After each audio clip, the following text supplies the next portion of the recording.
السلام عليكم، أسعد الله أوقاتكم بكل خير حبايب قلبي.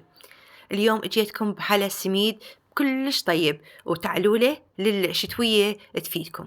مثل ما شفتوا الصورة راح نسوي طريقة العمل وإن شاء الله تعجبكم. وراح أقول بسم الله الرحمن الرحيم. حضرت القدرية، أخذت هذا الكوب المي، راح أخذ 4 أكواب ماي، كل كوب ماي ياخذ ملعقتين حليب باودر.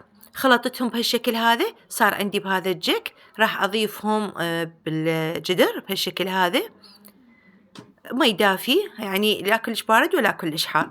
وهنا راح أبدي أضيف المكونات اللي هو نص كوب من السميد.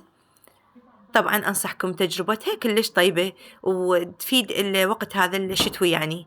ونص كوب سكر، إذا تردون حلا زيادة ممكن تزيدون، كلش عادي براحتكم. وهنا 3 ملاعق كاستر حتى يعطيها اللون الأصفر الحلو، وهم يعطيها القوام الحلو.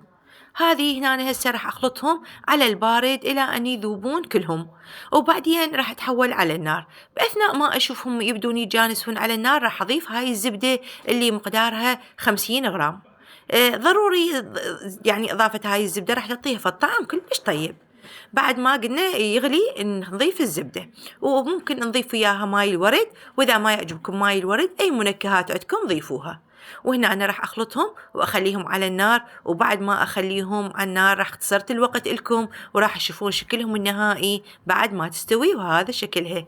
وألف عافية علينا وعليكم وعلى كل من يجربها. تعلولة طيبة أطيب من البقلاوة وأطيب من أي شيء، جربوها وألف عافية. إلى اللقاء في فيديو آخر، مع السلامة حبايب قلبي.